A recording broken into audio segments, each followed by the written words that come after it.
Hello everyone, আপনার বিকাশ account কার NID card দিয়ে খোলা হয়েছিল সেটা আপনি কিভাবে চেক করবেন সেই নিয়মটাই দেখানো হবে এই ভিডিওতে। তাই অবশ্যই ভিডিওটি প্রথম থেকে শেষ পর্যন্ত মনোযোগ দিয়ে দেখবেন। কাজটি করার জন্য আপনার মোবাইলে একটি অ্যাপের প্রয়োজন হবে। অ্যাপটির নাম কি এবং এটি কিভাবে ডাউনলোড করবেন সেটা আমি কিছুক্ষণ পর বলছি।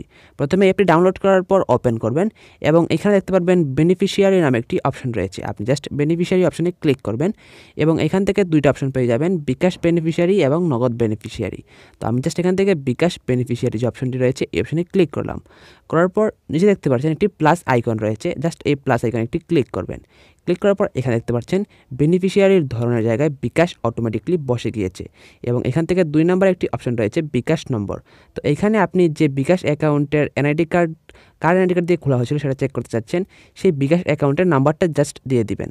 দেওয়ার পর দেখতে পারবেন পরবর্তী এবং বাতিল নামে দুইটা অপশন রয়েছে। আপনি এখান থেকে পরবর্তী নামে যে অপশন এই অপশনে ক্লিক করবেন এবং এখান থেকে দেখতে পারবেন অনেকগুলো অপশন চলে এসেছে। তার মধ্যে দেখতে পাচ্ছেন বেনিফিশিয়ারির ধরন বিকাশ, 2 নম্বর হচ্ছে বিকাশ নম্বর, যে এটা হচ্ছে বিকাশ নম্বর, এবং 3 নম্বরে রয়েছে বিকাশ অ্যাকাউন্টের নাম, অর্থাৎ কার এনআইডি কার্ড দিয়ে খোলা হয়েছিল সে তার নামটা কিন্তু হচ্ছে এটা। তো এইভাবে আপনি একটি বিকাশ অ্যাকাউন্ট কার এনআইডি কার্ড দিয়ে খোলা হয়েছিল সেটা চেক করতে পারবেন। আর এখন কথা হচ্ছে এই অ্যাপটির নাম কি এবং এটা আপনি কীভাবে ডাউনলোড করবেন। এটি হচ্ছে অগ্রণী ব্যাংকের একটি স্মার্ট পে অ্যাপ, অর্থাৎ অনলাইন ব্যাংকিং অ্যাপ। এখন আপনার যদি ব্যাংকের অ্যাকাউন্ট থাকে সেক্ষেত্রে আপনি তো অবশ্যই আপনার ব্যাংকের অ্যাকাউন্টটা অ্যাপে লগ ইন করে নেবেন এবং অ্যাপে লগ ইন করার পর এভাবে কিন্তু চেক করতে পারেন। আর যদি আপনার অগ্রণী ব্যাংকের না হয়ে অন্য কোনো ব্যাংকে অ্যাকাউন্ট থাকে তাহলে কোনো সমস্যা নেই, প্রত্যেকটা ব্যাংকেরই প্রায় সেম নিয়ম, একটা দেখলে আপনি অটোমেটিকলি সবগুলো পারবেন।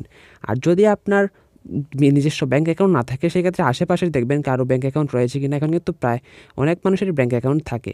তো ব্যাঙ্ক অ্যাকাউন্ট যার থাকবে তার ব্যাঙ্ক অ্যাকাউন্ট থেকে কিন্তু আপনি তার অ্যাপে চলে আসবেন। আসার পর এইভাবে আপনি চেক করতে পারেন যে আপনার বিকাশ অ্যাকাউন্টটি কার এনআইডি কার্ড দিয়ে খোলা হয়েছিল। তো এই ছিল আজকের ভিডিওটি ভালো লাগলে ভিডিওতে লাইক দিবেন। আমাদের চ্যানেল নতুন দর্শক হয়ে থাকলে চ্যানেলটি সাবস্ক্রাইব করবেন।